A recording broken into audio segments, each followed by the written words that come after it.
The day I found out my husband was cheating, I didn't cry or make a scene. He gifted me a luxury car worth tens of millions. His female secretary deliberately tried to provoke me by hanging a cheap diamante charm on the car keys. The girl was still too young. I wasn't angry. Instead, I smiled. Honey, why would you put something that wouldn't even be worth $1 on my car keys? People will think we're going bankrupt.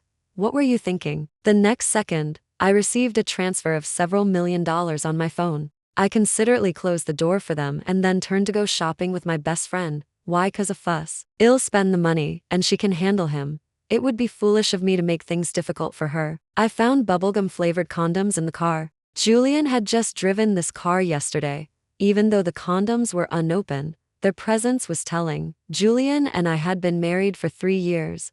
I'd only ever heard of bubblegum-flavored ones in TV dramas. I stared blankly at the car emblem on the steering wheel. It felt so dirty. This car had cost $5 million to get on the road. What a waste. I texted him. Honey, my car just spontaneously combusted. It was terrifying. I followed it up with a few pictures. Seconds later, Julian replied, "What do you like? I'll buy you another one around midnight." Julian called me. He sounded like he usually did when H had too much to drink, casually giving me orders. "Grace, come pick me up." I was relaxing in the tub with a glass of wine, binging a show, feeling completely at ease. I tried to convey my helplessness through my voice. "Did you forget? I don't have a car anymore." Julian paused on the other end. I heard someone call him in the background. "Mr. Julian?" It was a delicate, saccharine voice. "Then I won't be coming home tonight. I'll just find a hotel and make do for a night." I nodded in agreement. "Send me the hotel address, and I'll have someone send you clean clothes in the morning." Okay. An hour later, I received his message with the hotel name and room number. Was I going to stake out the place? I didn't have that kind of time. I needed my beauty sleep. Anything major could wait until morning. I thought I had given him plenty of time, so I didn't expect to see anything too unsightly the next morning.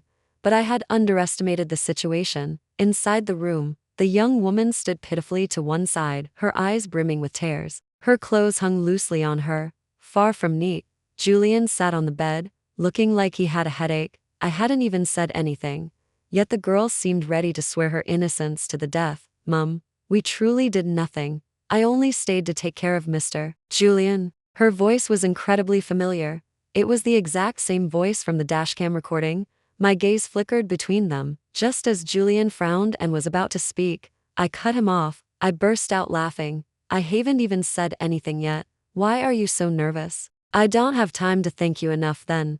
I turned to Julian. "Pay her?" Julian and the young woman both froze. After a long moment, Julian finally spoke, bewildered. "What did you say?" "The young woman took care of you all night, even if it's overtime. She deserves overtime pay." Hearing this, the girl almost lost control of her expression, her eyes welling up. "Mr. Julian? No need." "Why no need?" I chuckled. "If you don't take the money, people might think this is just part of your job. It's better to avoid misunderstandings."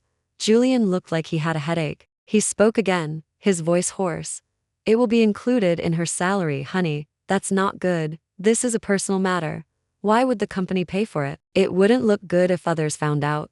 "Grace?" Julian's voice carried a hint of displeasure. I innocently turned to look at him. Did I say something wrong? In the end, Julian gritted his teeth, counted out a few bills from his wallet, and handed them to her. "Mr. Julian? I'm not." Julian seemed impatient. "My wife says to take it, so take it." Watching her tremblingly accept the money, I felt a surge of satisfaction. "All right, you must be tired after staying up all night. You have the day off today, go rest." The young woman was about to burst into tears, her expression almost giving way when I spoke, but after I finished, she stood there motionless, her eyes still darting towards Julian. I smiled, sat on the bed, and patted Julian's hand. "It seems the boss still needs to speak for it to be effective." Julian pressed his forehead, his voice a little hoarse when he spoke. "My wife said you have the day off, so go. What are you standing around for?" When Julian spoke, the young woman walked away pitifully, repeatedly glancing back. I was still a little angry, the way she acted. It was as if she was afraid I wouldn't notice. The young woman left, leaving only Julian and me in the room. Being there made me feel sick. I was trying to think of an excuse to leave when my phone rang. After I hung up, Julian's eyes fixed on me. "You have plans?" I held up my phone. Tilting my head to look at him, Chloe asked me to go shopping. Julian nodded. I have a headache. I can't take you. I smiled at him. It's fine. I just kept looking at him until he pulled out a card and handed it to me. Have fun. Okay. I happily took it and put it in my bag, then promptly got up to leave. Before I left, I clearly saw Julian's mouth open and then close. Bubblegum flavored condoms? My best friend was utterly shocked. She couldn't believe Julian, who always seemed so proper, would do something like that. She skeked, frowning. And in your car too. How disgusting. My best friend studied my expression and noticed something was off. What's with that look? I clapped my hands, smiling funnily enough. The car spontaneously combusted. My best friend was stunned for a few seconds before giving me a thumbs up. Only you could pull that off. So, time for a new car? I smiled, absolutely delighted. Of course, my best friend, indignant, offered advice. Pick the newest and most expensive one. After a good laugh, she still looked a little worried. Are you going to get a divorce? Of course. She quickly pulled out her phone from her bag. I know a super reliable lawyer. I'll introduce you.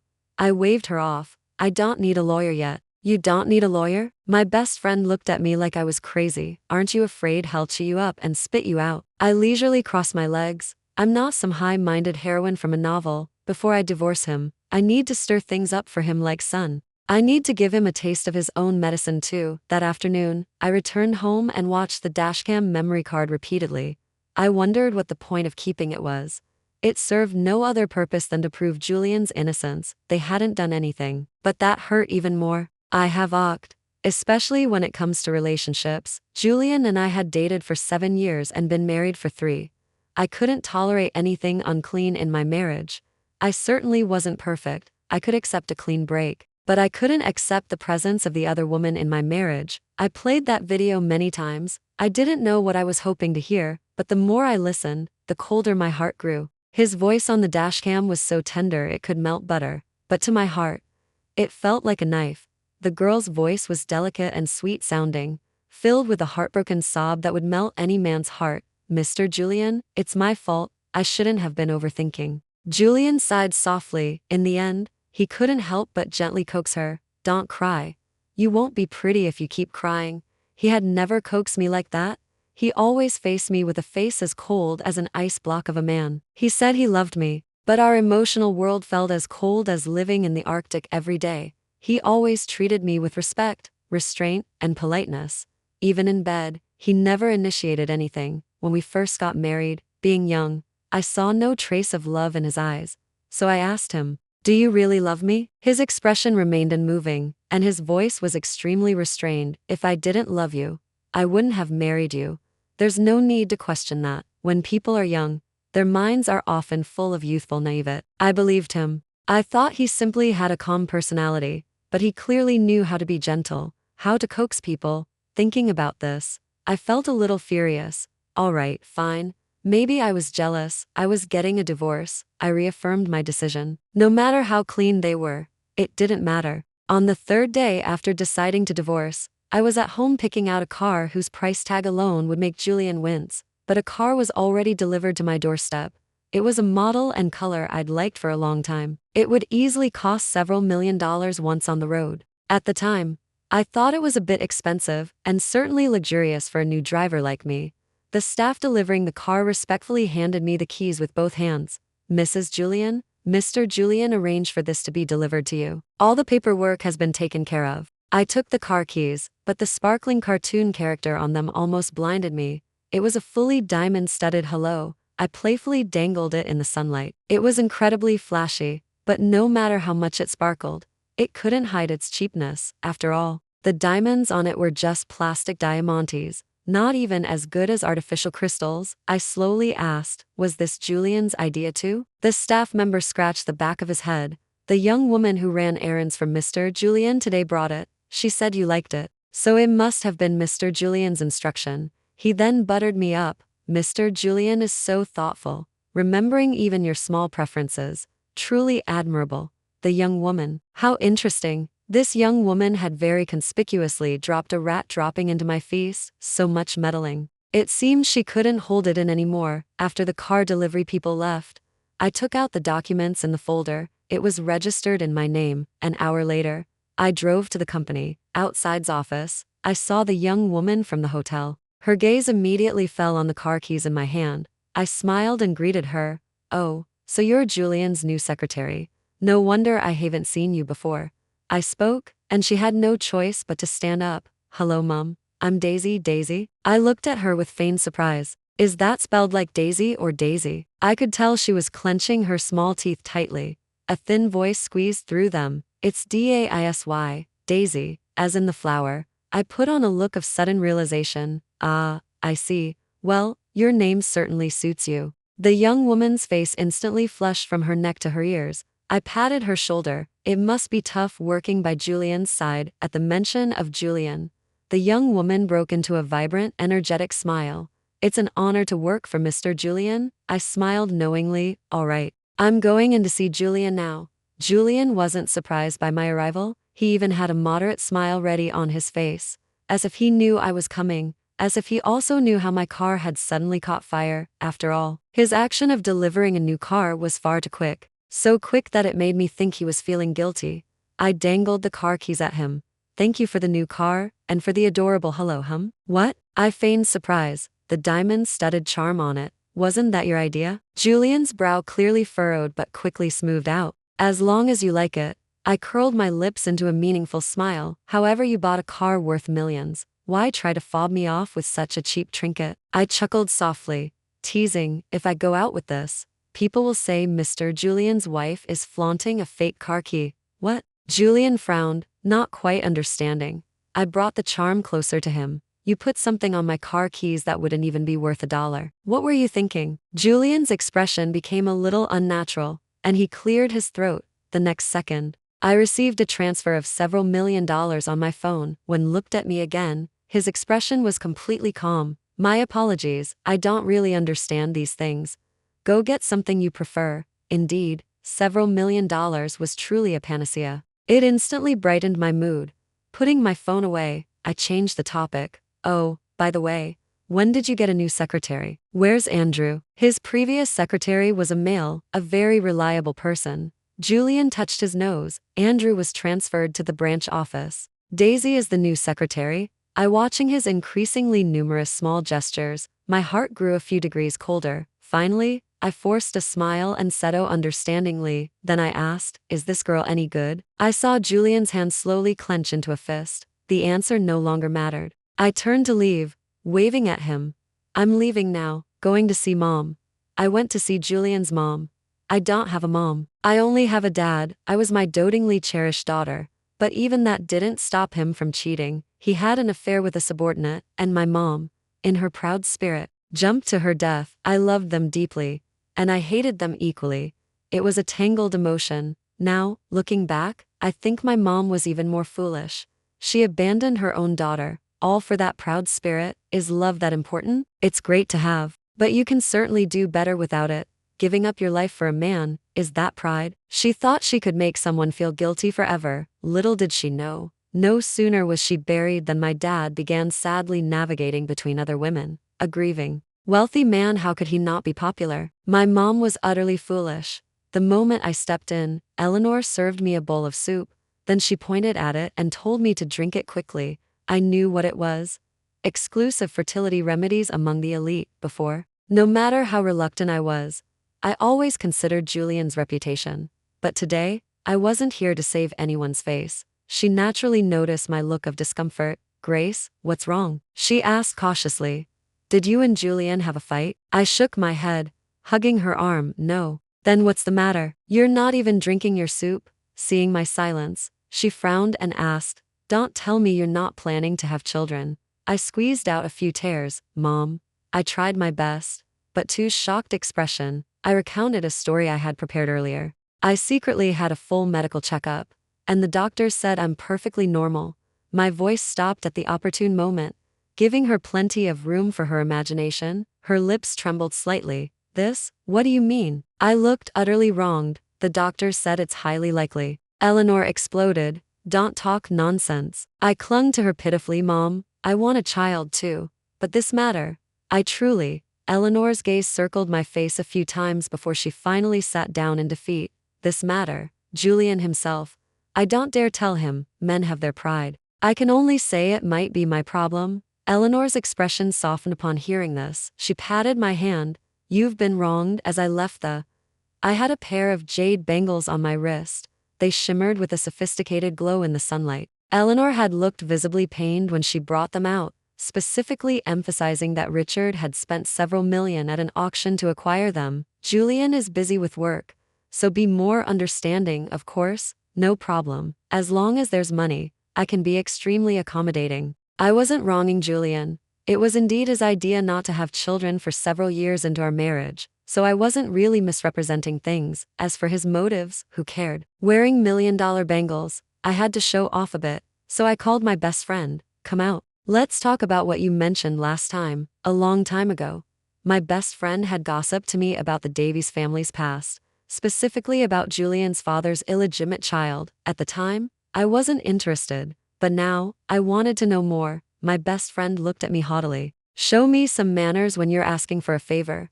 I respectfully handed her the diamond bracelet she had coveted for a long time. Her eyes lit up, and she immediately launched into a torrent of gossip. Julian's dad had more than one woman outside, but only one had a child. My dad said he's even older than Julian. It's clearly hereditary, but to stabilize the family, Julian's dad paid her off handsomely and sent her overseas, forbidding her to return. He's still keeping a lid on it all these years. I listened to her rattle off a huge amount of gossip like a storyteller, feeling a bit skeptical. Is this all true? Don't lead me astray. My best friend crossed her arms, looking completely unconcerned. What's my dad's relationship with Julian's dad? They grew up together, thick as thieves. I still didn't quite believe it. Then how did he tell you such a secret? Knowing you're a big mouth and that we're so close. My best friend stuck out her tongue. Well, it was all for you. I got him liquored up enough to spill everything. All right, fine. I believed her. I then turned around and hired a private investigator. I only need the information and contact details. Don't alarm anyone. That evening, Julian returned looking exhausted. He sat on the sofa and called for me. I'm going overseas for a few days. Can you pack my luggage for me? I agreed as usual. Okay. Then I asked him, are you going alone? Is the driver picking you up? Or do you want me to take you to the airport? He shook his head, then seemed to remember something, selectively answering my question. Yes. It would be great if you could get up early to drive me to the airport. Late at night, Julian was asleep, but I couldn't sleep. I went to the kitchen for water. Passing the living room, seeing suitcase by the entryway, I suddenly felt like opening Pandora's box. I had packed it, but he had taken things out and put things back in at the end. It wouldn't hurt to check. I gently opened the suitcase. Then, in the pocket of a pair of his pants, I found the bubblegum-flavored condoms again. I couldn't describe how I felt. I didn't sleep all night. But the next day, I still got up early and made breakfast. Then, with dark circles under my eyes, I drove Julian to the airport. As expected, Daisy was with him. When I saw Daisy get out of his car, I almost lost control of my expression. Daisy hopped out of the car, grinning, dragging a small pink hello luggage bag. She was not as reserved as she had been that day. Instead, she was much more relaxed, with an air of a triumphant winner. I'm so sorry, Mum. The driver was supposed to pick up Mr. Julian, but my place is too far, and I'm a late sleeper. I was worried about missing the flight and delaying the trip, so Mr. Julian's driver picked me up instead. Thank you for getting up early to bring Mr. Julian. Every sentence was an explanation, and every sentence was a boast. I quietly watched her performance. Julian beside me was starting to get impatient. Go check in. Her chattering mouth instantly stopped. She bit her lip. Her demure, obedient look was truly endearing. Okay. After the girl left, Julian squeezed my hand tighter. He seemed to be hesitating about something. Sure enough, he spoke. Why don't you come with me? I silently studied him for 2 seconds, then burst out laughing. What are you talking about? You've never taken me on a business trip before. In a corner a little further away, I saw Daisy. I reached out and gave Julian a little push. All right, go on. The young woman is waiting for you. Julian frowned impatiently and unusually began to explain. It's not just me and her. The team already went ahead. I was a little curious. He hadn't explained anything even when they were in a hotel room together. So why was he suddenly explaining now? Julian's attempt to persuade me felt like he was trying to cover something up, but only making it more obvious. You haven't been overseas with me yet. Let's go together. I still refused. Julian, out of options, walked away, unusually, repeatedly glancing back, and the one time I looked back, I saw Daisy's small hand slip onto his sleeve. Her little mouth was chattering away about something. Julian wanted me to personally stop whatever was about to happen. But I didn't want to. In fact, I hoped they would move faster. I couldn't wait. Julian was overseas for 5 days. Every evening, I received a video call from him. It would be morning where he was, and already dark back home. I thought you liked to sleep in, so I could only call you at this time. He seemed stubbornly determined to prove something, and I could only play along, feigning affection. I knew what he was doing. Signing a cooperation agreement with an overseas company. It was important, so he went himself. The big boss of that company had visited our country before, and we had hosted him together during dinner. Julian had fully demonstrated his gentlemanly attentiveness towards his wife. When he returned, I teased him about being so uncharacteristically affectionate. Asking if H had too much to drink, he pinched the bridge of his nose and truthfully said, "Mr. Weiss values marital affection." At the time, I was a little annoyed. I raised my eyebrows and challenged him. Was it all an act? Couldn't you have just lied to me? Do these superficial things even matter? He didn't wait for my answer. He just turned and went to take a shower. I desperately wanted to grab his collar and tell him that outward expressions of love are incredibly important, but I didn't. I thought everyone had their own personality, ways of loving vary. Looking back now, I was such a fool. He was overseas, but news was already pouring in back home. The Davies was in its prime, and simultaneously, the media was hyping up the romantic love between Julian and his wife. Romantic. It was like a pile of crap. I set all related content to do not push notifications. Only then could I find some peace. A few quiet days passed until the day before Julian's return. He texted me, asking me to pick him up at the airport. I really wanted to laugh. In 3 years, he had never been so clingy. Unusual behavior always signaled trouble.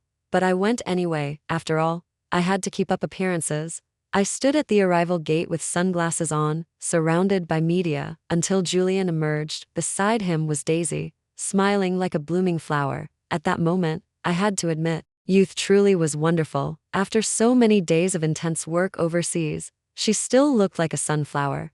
Yes, if I were him, I'd like it too. But I used to be like that. It was Julian, an ice block of a man, who had frozen me. As I was thinking this, he walked up to me. My empty hands probably made him feel a bit awkward at that moment. He probably thought there should have been a bouquet of flowers. Before the reporters swarmed us, Daisy actually pulled out a single rose from a paper bag she was carrying. She grinned and handed it to me. Mum might be too excited and forgot to buy flowers. Let me lend you this rose for now. This is a carefully cultivated rose from a renowned foreign country. Mr. Julian bought it specially. It's the only one of its kind. I didn't take it. She lowered her head, and her scarf conveniently slipped, revealing dark red spots on her fair skin. She frantically tried to cover them up, like a child playing ostrich, giving me an apologetic smile, but I saw the blatant display of triumph in her eyes. I merely curved my lips into a smile, then looked up at Julian. Do you need this? Julian's gaze didn't linger on Daisy. His arm wrapped around my shoulder, in front of the media. He showed a rare gentle smile. You're taking the time to pick me up is the best gift. With that, he took out a small box from his suit jacket and handed it to me. A gift. Amidst the reporters' cheers, he opened the box, revealing a 10-carat pink diamond ring. This ring represents our unique love. He took my hand, but then noticed that the wedding ring that should have been on my ring finger had left only a faint impression.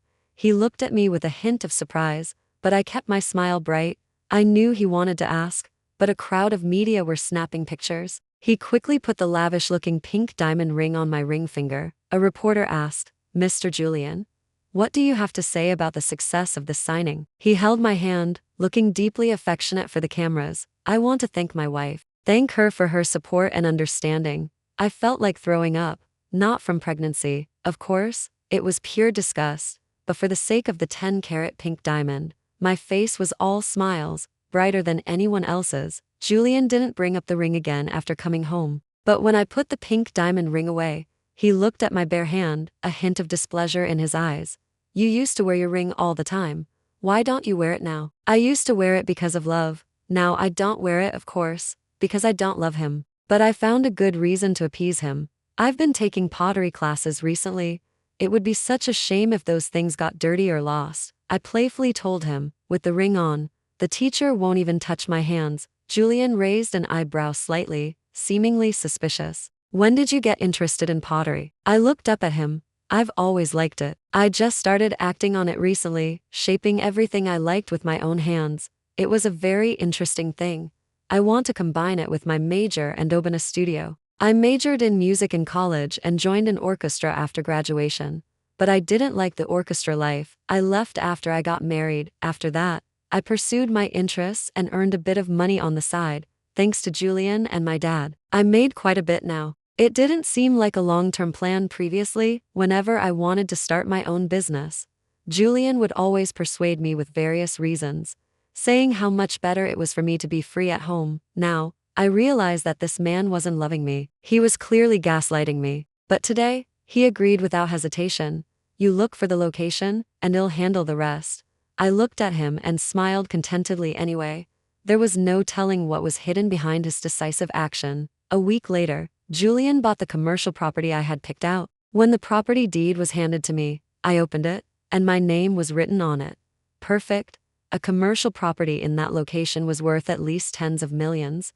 Daisy did not disappoint me. A month after returning from overseas, she sought me out. Her face was radiant with joy. As if her lover wasn't my husband, she looked at me as if I were her mother, sharing the happy news of her pregnancy with such an expression. Mrs. Julian, I'm already 1 month pregnant. I raised an eyebrow at her, almost bursting out laughing. Miss, I think you might have shared that with the wrong person. Daisy's small face was full of stubbornness. It's Mr. Julian's child. So what? I laughed aloud. It's not my child. So why are you telling me? Mrs. Julian, Mr. Julian and I. She didn't finish her sentence. I cut her off. Whatever happens between you and Mr.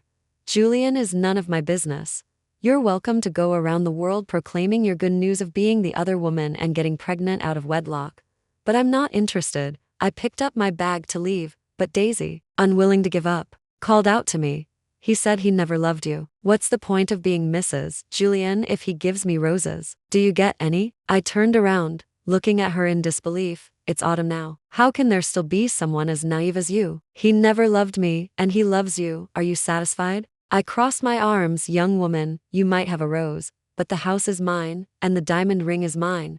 I looked at her with utter disdain. As for your rose, that's also our joint marital property. If I'm willing to let it slip through my fingers to you, you should be counting your blessings. If I'm not happy, I can make you return it. My smile widened. Even if it's just a single rose. I grabbed my bag and left. At the same time, I dismissed Julian's call screen on my phone. I didn't go home. Instead, I went directly to the new house. A month was enough time for me to furnish it exactly how I liked. That evening, my phone wouldn't stop ringing. Julian had probably gone home and found the divorce papers I'd left on his desk. The terms were far from equal. I wanted more than he expected. Money. It was money. Who doesn't like money? The other evidence wasn't important. I just sent him a recording of Daisy's conversation with me today. If you're not willing to part amicably, then well, make it public knowledge. Perhaps no one would care that a man cheated, but his business partners certainly would. If such news caused a scandal, I imagine the Davies Group heir would need to be replaced. Julian still found my new house in the middle of the night. I got up and checked the security camera at the door, finding it a bit amusing. Through the camera, I saw him standing there from 2 in the morning until 10, when the sun was high in the sky.